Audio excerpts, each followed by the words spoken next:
আমরা যারা প্রবাসে থাকি বা বাংলাদেশ থেকে যারা উমরা করতে যাই, হজ করতে যাই, উমরা করতে গেলে আমরা প্রায় 1 মাস থাকি, আর হজ করতে গেলে প্রায় 2 থেকে 3 মাস আমরা মক্কাতে থাকি।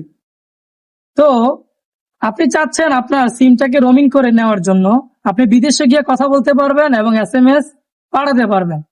তো সেটা কত টাকা খরচ, কি প্রসেস, সেটা নিয়ে আজকে আলোচনা করব।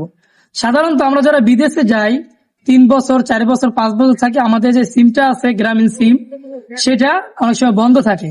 আপনারা বন্ধ থাকলে বিভিন্ন ব্যাংকের ডকুমেন্ট আপনার ওই সিমে থাকে, SMS আসার জন্য ওই সিমটা আপনার লাগে। এখন আপনি যদি রোমিং করে নিয়ে যান ওই সিমটা, বিদেশে গিয়ে আপনার SMS কোড আসবে, যেন আপনি কথাও বলতে পারবেন। তো সাধারণত 3 বছরের জন্য রোমিং এ আপনার খরচ হবে 994 টাকা, আর 5 বছরের প্যাকেজের জন্য খরচ হবে 1494 টাকা। সেই অপশনটা আপনারা কিভাবে বাংলাদেশ থেকে চালু করবেন সেই প্রসেসটা দেখাবো আজকের ভিডিওতে। ভিডিওটা কন্টিনিউ করার পূর্বে অবশ্যই ভিডিওটা শেয়ার করতে হবে, আর কি করতে হবে, আমাকে ফলো করতে হবে। আপনার গ্রামীণ সিম রোমিং করার জন্য আপনাকে কি করতে হবে, প্রথমে চলে যেতে হবে মাই জিপি অ্যাপসে। আমরা মাই জিপি অ্যাপসে চলে যাচ্ছি।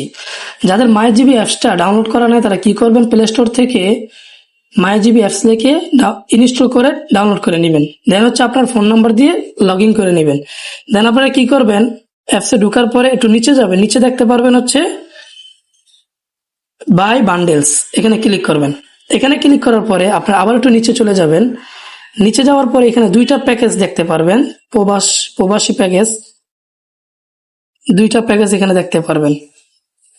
একটা হচ্ছে 3 বছরের জন্য আপনার 994 টাকা, আর একটা হচ্ছে 5 বছরের জন্য 1494 টাকা।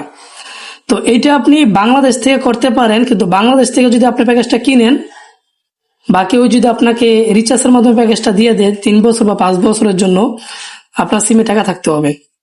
আপনি বাংলাদেশ থেকে এই সার্ভারটা কাজ করবে না। আপনি যেগুলো বিদেশে চলে যাবেন ওই সিম থেকে আপনি সবার সাথে কথা বলতে পারবেন, দেন আপনার মোবাইলে SMS আসবে।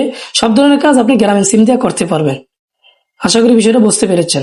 যদি ভিডিওটা ভালো লাগে থাকে তাহলে অবশ্যই শেয়ার করবেন। ধন্যবাদ সবাইকে।